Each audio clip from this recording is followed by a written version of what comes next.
Hey, what's going on, everybody? So, at the time of me recording this, it's basically day 2 of Black Ops 7. Obviously, there's the New Zealand trick, so for some people, they may say day 3. But at the time of recording this, it's very early on, day 2 as of the American launch, and I just wanted to give some of my honest thoughts on the game. Also, if you're a regular viewer of mine, you may notice my voice sounds a bit different, and that's because this is actually my real voice. This is more how I sound on a day-to-day basis.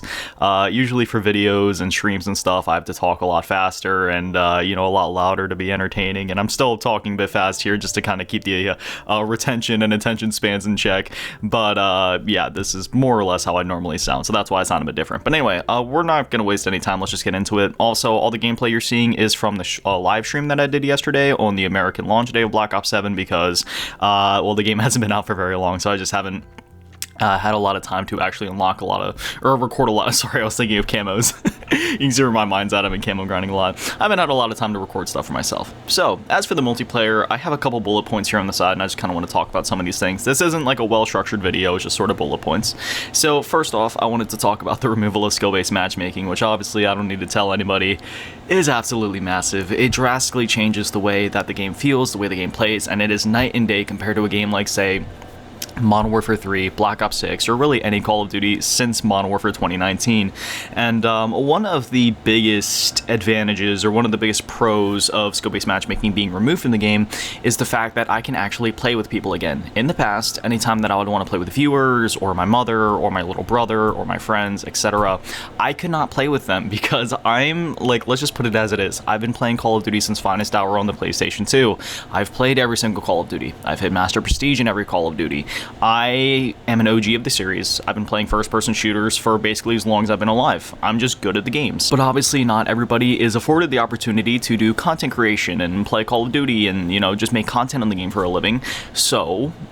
you can kind of see where I'm going with this. Anytime they play with me in those skill-based matchmaking lobbies, it was not a pleasant experience for either of us, because for me, I would just feel bad that I was ruining their experience inadvertently, without even really trying, and then their experience was being ruined just because they played with me. But with skill-based matchmaking being gone yesterday, I squatted up with a bunch of my viewers of very varying ranges of skill, and we all had an amazing time. Not just me, not just them, just all of us in general. We all had a great time together, just a lot of laughs. It was a lot of fun.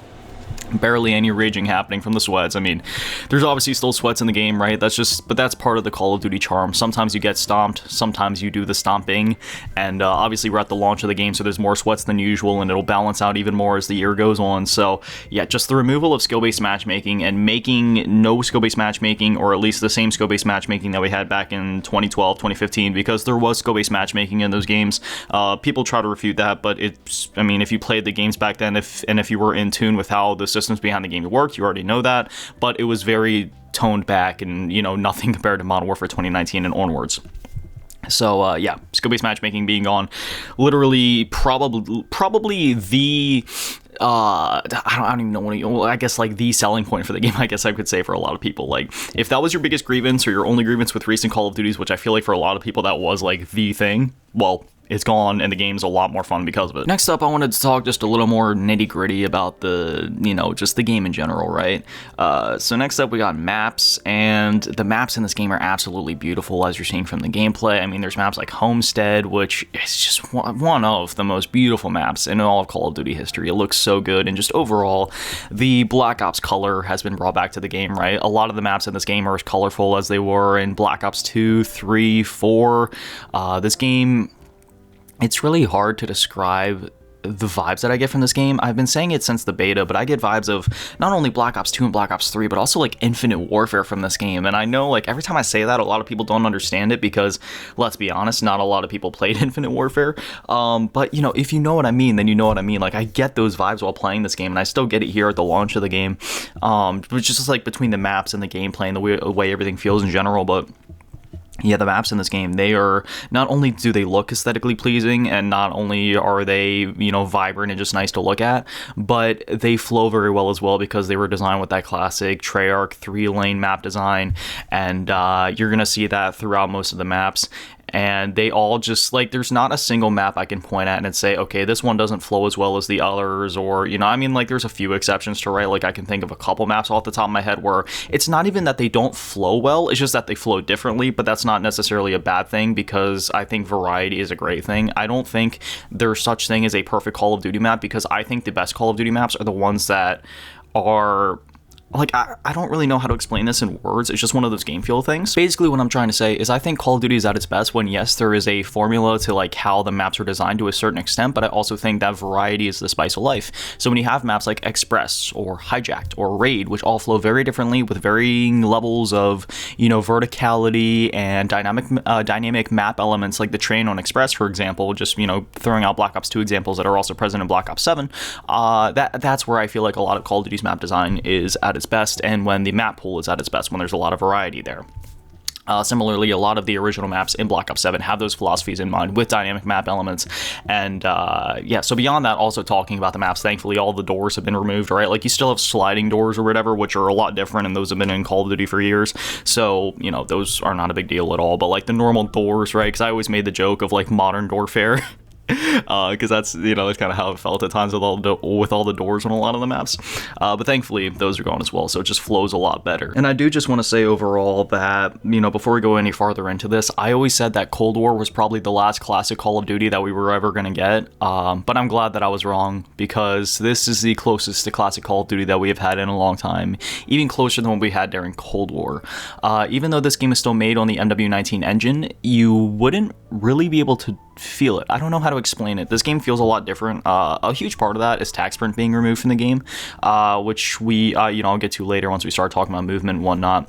But between tac sprint not being in the game anymore and just the way the game feels on a moment-to-moment basis, along with skill-based matchmaking being gone, it really does feel like a completely different experience in the best way possible. I've said this before, right? Like, I genuinely love Call of Duty, and I love every single game in the series, but even for somebody like me that just genuinely loves all of these games, I can still point at them and be like, okay, skill-based matchmaking, yeah, that's rough. Or, you know, other things like that. But anyway, next up, I want to talk about the guns, gunplay, gun balance, netcode, just some of the, you know, stuff like that. So I don't want to drag this out too long, because I know not everybody's coming here for a bunch of, like, technical specifications of things. So I'll just say that overall, the gun balance is very good. The gunplay is very good, as I was alluding to before, with, you know, that, like, classic Call of Duty feel almost. And the guns overall, you know, there's a lot of good variety in the game. There's 30 original guns in the game, which is about what you'd expect for a Call of Duty game. It usually averages 30 to 36, or, you know, like maybe, I think like Modern Warfare 3 had 20 something. I may be right or wrong about that. So yeah, 30, just like kind of, you know, average gun pool there. There's like 6 assault rifles, like 5 or 6 SMGs and shotguns, LMGs, etc. So, you know, a lot of good gun variety in the game. And yeah, overall the netcode feels really good in this game. I would say that the netcode in this game is probably, I'm trying to think of what to compare it to. It feels really good though. It's very snappy. It definitely feels more responsive than Black Ops 6. Black Ops 6 was already very twitchy, very snappy, very good in terms of how the netcode felt for the most part. But Black Ops 7 definitely takes it to the next level, and it really feels like they refine things behind the scenes, and it is a very satisfying experience.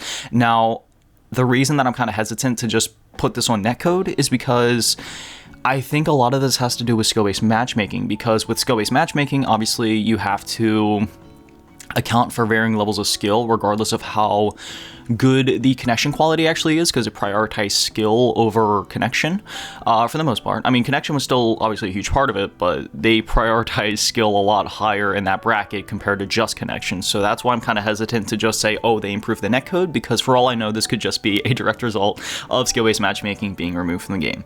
And again, my experience with these games is going to be a lot different from the average person, because I'm the type of guy where, well, in Black Ops 7, I'm already averaging 3.0 plus KDs every single match, and those are the matches where it's like I'm not even trying that hard. If I would go harder, I could probably easily average a 4.0 KD. Obviously, this depends on the match. Some games, it's not so much. Obviously, I still have my games where I'm going 1.0, 2.0 if there's a lot of sweats on the other team, but if I'm talking about going up against the average players, dude, yeah, my first couple games yesterday, I had to stop clipping things because I hit too many clips. So overall, just in terms of how the gameplay feels on a game feel level, yeah, the game feels amazing and is easily one of the best feeling CODs ever, in my opinion. Like, I genuinely think it, like, if you go back and play like a, you know, even like a classic COD, just in terms of the netcode and how snappy everything feels here, dude, it feels better than what we had even in like Black Ops 4. It feels really good. Next up, I want to talk about the movement. So it's basically just the next iteration of Omni movement. Tac sprint has been removed by default. Thank god. There is still a way to use tac sprint in the game via a perk, but I'm the only time I'm going to be using that is for melee weapons, so there is still a use case for it, and it is a very useful use case, but by default, most players are not using tac sprint in the game, which is good, because here's my thing. I never really had an issue with tac sprint, but I did as soon as Black Ops 6 released, and I'll explain why. Omni movement is made with the idea that you're going to move in 360 directions at all times, running around, running to the side, running to the diagonals, back and forth, etc. When you tac sprint, you're locked into one direction. You see how it's kind of counterintuitive, and you can't tac sprint in omnidirectional. That's not how it works. You have to move the camera in the same way that you would have before. So it ended up clashing with omni movement in a really peculiar way, to where you couldn't really fully utilize omni movement. It kind of made the game feel start and stop in a way that wasn't very flowy as it is in Black Ops 7. Black Ops 7 feels a lot more flowy, feels a lot more intuitive, and just feels a lot more clean with the omni movement, whereas Black Ops 6, yes, the game still felt very smooth, especially using Slipstream. Towards the latter half of Black Ops 6's lifecycle, I actually ended up using Slipstream for all of my classes, just because the game felt better. It felt the way that Black Ops 6 was meant to be played, but unfortunately, just due to how Call of Duty was at that time, it all had to be what's the word, like asynchronous or whatever you want to call it, not sync, I don't know, whatever, just you know what word I'm trying to say. Look, I'm not gonna lie to you guys, I've barely slept in a couple days, especially with Black Ops 7's release. I mean, I haven't really slept in like a month, but especially with Black Ops 7's release, I haven't. my brain's running on fumes here, but you get what I'm trying to say. The game just feels a lot better without tac sprint. It really does. It feels a lot smoother, feels a lot better. You can slide better, dive better, run better, shoot better. It just feels so much better. The sprint out times, like everything, it's a much different experience, and it feels a lot better. So next up, I want to go ahead and talk about progression.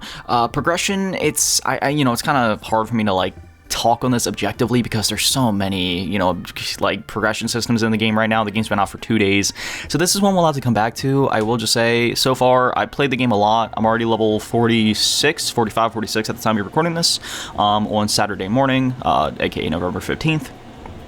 So yeah, I've been playing the game a lot, and the progression feels good in terms of how long it takes to level up your account, your weapons. There's obviously, sorry if you hear my voice shaking, I'm doing a little ADHD stim right now. I'm rapidly moving my foot. I don't know if that's even just an ADHD thing. Does anybody else do that, where you just kind of start bouncing your foot like crazy? I'm sorry if it's affecting my voice or the mic in any way. But anyway, back on topic. So what was I talking about? Progression. Yeah, progression. So far the progression feels pretty good. You got the overclock systems in the game and all that. So again, this is something I'll have to come back to, because there's so many progression systems in the game. As of now, at least in terms of how long it takes to level up your account and your levels, it feels good. But again, we'll have to come back to this when I'm a bit higher up in the ranks. Following up progression, I figured we'd talk about the camo grind next, and so far the camo grind feels very good. At the time of recording this, I almost have diamond camo, or the equivalent of it in this game. I'm only a little bit off from that. I would have it by now, but I've kind of been bouncing around a little bit, because there's launchers in the game, that you got to do, and melees and stuff, so I've kind of been using those where I can to start making progress on those, since I know those are gonna, probably only gonna be harder and harder as people start getting better at the game and learning the maps better. So right now it's easy to flank everybody and kind of, take advantage of those just those early days of the Call of Duty where everybody's still learning the game. But so far the camo grind feels very good. I've only done assault rifles, but they lowered the headshot requirement from 100 to 80, which feels very nice. They have 3 special camos instead of 2, which also feels pretty nice.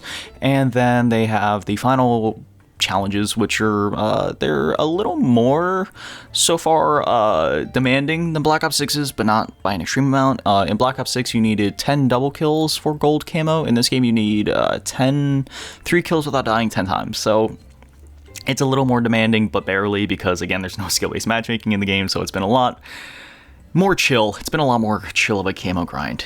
It's been a lot of fun. And also, just, one last thing that I kind of wanted to talk about here in the multiplayer section, just kind of wrapping things up here, is the identity of the game overall. Obviously, time will tell. The identity of Black Ops 6 at launch compared to the end of the game were 2 different things. But so far at launch, Carry Forward was canceled to maintain the identity of the game, and yeah, so far all the cosmetics are within reason. There's nothing, super unrealistic or super out there. And I'm of the mind, and I know this is controversial. I don't care if Beavis and Butthead is in Call of Duty. If I'm gonna be honest, I like that stuff. I think it's cool. I think it's funny. I bought like the Turtles and Beavis and Butthead and Predator and Chucky and the Squid Game stuff. Like I bought all that stuff. I just I thought that stuff was fun. I thought it was cool. I'm not advocating for it one way or the other. Like I don't care if it's in the game, but I also do think that it is important to maintain the identity of the game at the same time. So either way, I don't really care. I'm not really picky about that. Sorry if you heard that bang, by the way. That was me hitting my finger against the desk. That kind of hurt, but I'm okay. Anyway. So yeah, overall the identity of the game is strong. They even redesigned a lot of the Vault Edition skins to help maintain that identity. So yeah, overall, everything looks good, and we can retouch this, recap on this later at the end of the year, because I usually do a end of year review of the game as well. Just kind of giving some of my final thoughts on things, so we can touch base on that again later in the year. But as of now, everything's still in check, so we're all good there, and we'll see how it goes. Again, it doesn't really bother me either way, but I know that matters to some people, so I just figured I'd mention it. Now, next we're going to be talking about zombies, because I actually don't have any experience with the campaign yet. So, like, I kind of have this thing going on right now where I'm basically only playing multiplayer until I get the camo, and then I'm going to do zombies for that camo, and then campaign. I'm kind of going back and forth. I might do multiplayer, and then campaign, and then zombies. I'm not sure, but I'm staying committed to the camo grinds. So, I did play some zombies, as you're seeing on your screen right now. I did play it on stream yesterday, but yeah, I won't be able to talk about campaign in this video. But as far as zombies goes, I played it a lot during the beta. I got round 50. I got the round 50 calling card, and then I also obviously played yesterday. I played a good match of it, played for about 30 minutes. I got to like round 25. I want to say I got to 25. I think that's the round that I got to. But overall, I really enjoy the map. The fact that we have the classic characters back, but it's new versions of them is really cool. It's very, very nice and nostalgic having them back. But it's also fresh because it's not the same characters. It's the same names. It's the same voice actors, the voice actors we know and love, but it's new versions of them. Similar to how Primus was basically the opposite of Ultimus. This new version is basically like just completely different. They're just completely different characters, and it's really cool seeing that play out so far. It's also been cool playing multiplayer and hearing their voice quotes in there, like hearing Dempsey yell as you're playing the game. It's very cool. It's very I don't know. It makes it feel even more worth the wait to see these characters return, and they mean a lot to me because I've been playing Call of Duty, Zombies since its inception, and Zombies has always been one of the main reasons that I play Call of Duty. In fact, I spent more time in Zombies on BO2 and I think even BO3, definitely in BO3 as well, than I did in multiplayer. So Zombies for me for a time was actually almost like one of the main reasons that I was playing Call of Duty so much in like Black Ops 2. I mean, despite the fact that I still hit Prestige Master in that game, I mean, let's just be honest, man. Zombies was amazing. It was just timeless in that game. Perfect. I know people have grievances about like Die Rise and Transit and such, but I love those maps even, man. Black Ops 2 still my favorite COD of all time. But anyway, going back on track here. Yeah, so this map I personally do really enjoy. It's one of the biggest maps we've ever received. It's basically Transit reimagined. It's like, what would Transit be like if it was made nowadays with modern hardware and with modern mechanics and all this, and now instead of there being this bus that drives around on its own, now you craft old Tessie and you can upgrade it, and you can drive around just wherever you want instead of waiting on the bus, which that's really cool. And it's not just like, oh, you can drive anywhere, so now the tension's gone, because it could not be farther from the truth. It is intense driving through the quote-unquote fog areas in this map, because there's not actually like fog like we would have had back in Black Ops 2, but there is like these areas between the main locations that are very, very intense. Actually, my first time through, I ended up getting my car broken down, and it was just the whole thing. I was like running around, training around in circles, trying to get back there. Thankfully I did get it repaired, but man, it was very, very intense. But beyond all that, I'm trying to think about like what other things to talk about Zombies. And again, I only played one match, so it's hard for me to really give like concise information on a lot of this. They did change a few things, right? Like the weapon rarities, it takes a bit longer to unlock them now because salvage drop rates are lower and the upgrades are more expensive. The pack-a-punching, it feels very satisfying in this game. Like the damage scaling from not having a pack-a-punch weapon to having a pack-a-punch weapon feels very substantial, and equally so for the subsequent upgrades. And then in terms of like the level design and whatnot, when you go to Ashwood, for example, I remember when you like go up the zip line and you're running through that one area past, what park was there? I can't even remember what park was there off the top of my head. That's like in the same area as like Jug and the garage and everything, but it gets very intense. You know, the level design gets really tight because even though it's a big open world type map, the level design is still tight in the locations between, which is really cool. And yeah, just so overall, just between the aura of the map, the atmosphere, the way that the game feels to play, and just, you know, everything in between. I am really enjoying zombies in this game. I'm excited to go through, complete the Easter egg, play it some more, do the camo grinds, etc. But unfortunately, that won't be it for a while because I have to do the multiplayer camo grind, which I'm hoping to complete within the first week or two of the game being out. Right now, my goal is the first 7 days, but we'll see. Right now, I, again, almost have diamond camo, or the equivalent to that in this game. I forget the name of it off the top of my head, so we'll see. But as soon as I'm done with that, I'll be going over to Campaign and Zombies to check all this stuff out. Also, if I can just give one final thought for zombies, I really love the zombie designs this year, as well as the enemy designs. We have like the Ravagers in the fog area, as well as Ursa, the giant zombie bear boss, which is terrifying, but really fun and really cool. And I'm really enjoying just how much they're, you know, just taking zombies back to its roots, going back to that classic zombie idea of like, okay, nothing is off the table, nothing is off limits. Like we can just, you know, do whatever we want here, and it's amazing. Yeah, it makes me really happy to see.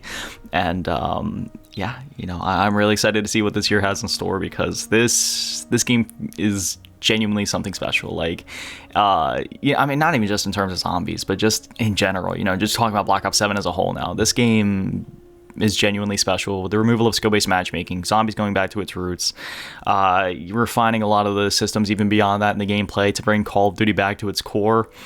It's everything I've been asking for, you know, even as somebody that has loved all the recent Call of Duty games, even in the skill-based matchmaking era, and it's generally pretty positive about the games, even for somebody like me. It is very nice to see Call of Duty going back to its roots. It's very nice to see all of these changes being made, and I am very excited for the year ahead. They have already said that this is the biggest Black Ops ever. They've promised a lot of content coming to the game. As you know, I mean, just look at Season 1, for example. They already showed the roadmap for a lot of the stuff coming to the game with that, and there is a ton of content coming in just a couple of weeks, even though the game literally just launched. And every season beyond that, they're saying that it's going to be like the biggest post-launch support season for a Black Ops game ever, not to mention the fact that we already got a ton of content at launch. So I'm very excited to see what this year has in store for us. I'm already loving the game, and yeah, I can, once I play the game a bit more and, you know, we're a bit farther in, I can give like another review of it, maybe like a month in or something. Also, when the Warzone integration happens, I would love to make a review on that, as well as when they release the Blackout inspired map that they were talking about during COD Next, which I'm also very excited for because, as I've always said, Blackout is my favorite Call of Duty Battle Royale. So I will be excited to see how that plays out when they, you know, bring that back and everything. But anyway, again, I'm sorry if there was a lot of uhs in this video. I'm sorry if there was a lot of scatterbrain moments. I, again, am running on very little sleep. Haven't been sleeping the best for the last month, and even since Black Ops 7's launch, which was only a day ago, I know. But you know, I still haven't slept the best the last couple nights, just because now I'm just so excited to play the game and just want to get back to it. So anyway, hope you enjoyed this video. Hope it helped inform you if you're deciding whether to buy the game, or even if you already bought the game, or just, you know, even if you already bought the game and you were just looking for somebody else's opinion on it. Or, you know, well, whatever it is, you know, if this popped up on your feed, just whatever the reason is for you watching this video. I appreciate you watching it. Hope you enjoyed it. And, yeah, if you're still on the fence about buying Black Ops 7, I'll just say this. This is the best Call of Duty in years. And when I say in years, I mean since Black Ops 3. And I mean that genuinely. I'm saying this as somebody that loves every Call of Duty. I enjoyed Infinite Warfare despite it being underrated. I enjoyed World War II, obviously. Black Ops 4, I went back and forth on in the multiplayer. It was fun when it played like Call of Duty. It was kind of annoying when specialist spam was happening. And I enjoyed all the other skill-based matchmaking era CODs. But if I gotta be honest, in terms of just game feel, content in the game, changes they made, no skill-based matchmaking, zombies, etc. Yeah, man. This is the best COD since Black Ops 3. I'm just gonna say it. They did it. And this is just the beginning. Again, because of how much content they have coming later. So, safe to say we have a really good year ahead of us, and I'm really excited for it. But anyway, sorry, I'll stop yapping now. I know I've been going more than long enough at this point. So, yeah, anyway, as always, a massive shout out and thank you to all the patrons and channel members to get all in the lowballer tier, and an even bigger shout out to the Bubs, Last King, Amy Danamani, and the biggest shout out to the GTA Run Avengers, Low Cheese Girl, and Script. Thank you guys so much, guys, Little Legends. I love you. Go on, Dodaki, Arigatou gozaimasu. Have an amazing day, stay beautiful. I love you all. Peace.